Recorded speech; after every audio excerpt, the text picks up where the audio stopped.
state security in another Cairo suburb.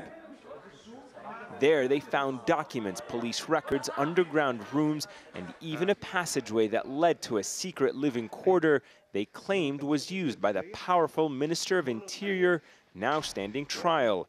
They also found bags of shredded documents. With the recent departure of the Mubarak-appointed Prime Minister Ahmed Shafiq, protesters feared that state security officials would attempt to destroy all evidence that would implicate them.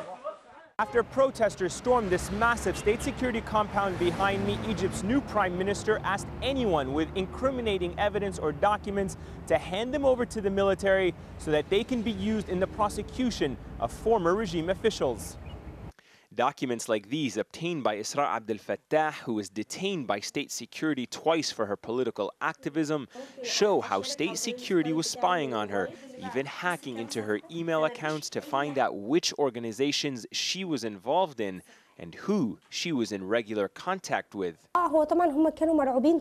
These records show they were extremely paranoid from us.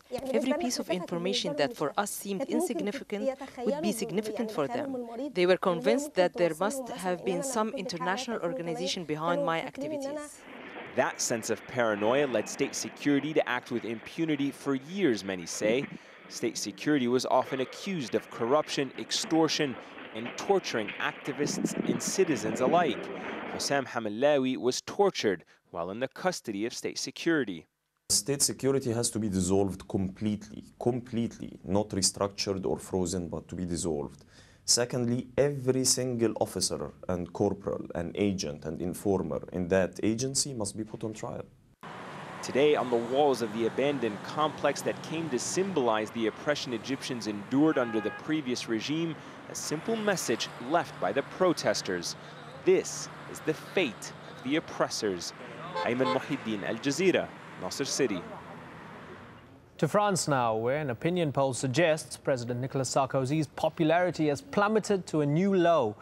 For more on that, let's go back to Felicity in our London News Centre. Felicity.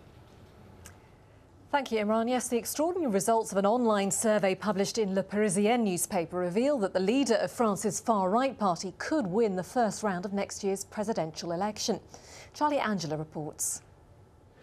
The face of France's far-right politics.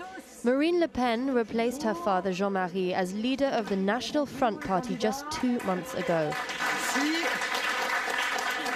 France's next presidential election is approaching, and now a poll published in Paris's leading newspaper is making uneasy reading for President Nicolas Sarkozy. It suggests that if the French public were voting today, Le Pen would win the first round with 23% of the vote. That's 2% ahead of either Sarkozy or Socialist Party rival Martine Aubry. Despite the news, Le Pen says her party won't get complacent. I see this poll as an indication. I don't see it as an established fact. I know there's a lot of work to be done for the National Front, a lot of work to present our project to the French. I hope we are seeing the start of an awakening for the French people, because it's very fashionable at the moment. The fashion she's referring to is the rise of the far right in Europe. Last week, a similar survey in the UK revealed 48% would consider supporting an anti-immigration party, parties that already exist, with strong followings in Austria and the Netherlands. But the poll has sent shockwaves through French politics. Now, Sarkozy's rival, Dominique de Villepin, is being asked by his former spokeswoman not to challenge the president at the polls next May. She fears a split in the votes for the mainstream right could hand a victory to the National Front. Charlie Angela, AlJazeera. Well, for more on this, we can cross live now to Paris and speak to Henri Vernet. He's a political journalist for Le Parisien newspaper. And Henri, welcome to the programme. Just how much of a shock has this poll caused in France? Well, this is a shock because everybody in France remember you know, 7 years ago, when in 2002, Jean-Marie Le Pen, the father of Marine, arrived second at the first round of the presidential election.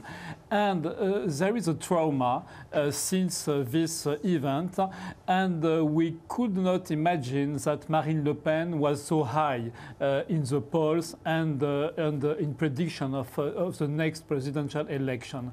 So it's a shock both for right wing and the left wing. Is this because she is simply more popular than her father, or is it because Sarkozy is so unpopular? Both explanations are good. We can say that Marine Le Pen is popular. She's very popular since she has succeeded to her father. And we can explain that because she is more young. She's a young woman, young mother of 3 children. And she doesn't appear like her father, who was old-fashioned politic, old-fashioned extremist, right extremist, having often troubles with racism, anti-Semitism. She's not like this. She's more simple. She wants to make the National Front a party like the other parties. She wants to open the National Front, and we can say that the French people are not afraid to say that could vote for National Front if National Front is Marine Le Pen and not Jean-Marie Le Pen. So she is popular. And second point, she benefits of the unpopularity of Nicolas Sarkozy, because French people are disappointed about Sarkozy. He promised so much in terms of employment, in terms of growing welfare, and that did not happen. So he's unpopular. And the left wing is not so popular, even her. So it's good for Marine Le Pen in this way. Fascinating look at French politics. Henri Vernet joining us live there from Paris. Thanks so much. And that is the very latest from here in Europe. Back now to Doha. Thanks for that, Felicity. As we mentioned to you, those protesters in Egypt claimed they were attacked while trying to enter a security service building. Let's talk to one of the protesters, Lubna Darwish, who was with the crowds and has since moved to Cairo's Tahrir Square. She's on the phone for us. Lubna, thanks a lot for joining us. Lubna, why exactly were you protesting and trying to storm the Ministry of Interior? We were actually trying to enter the building of state security, especially, and that because for the last 3 days we've been seeing state security buildings and officials putting all documents on fire and shredding all documents, so they won't have any traces about what's happening under Mubarak's rule. So we were at the state security building in downtown Cairo to prevent them from burning any more evidence or destroying any more papers, as we did yesterday in North City and in very different cities around the country. How do you know they were burning the evidence? Yesterday there was fire coming outside of there, and while we were protesting today, actually the wind brought shredded paper. But that doesn't necessarily mean they were burning evidence, does it? No.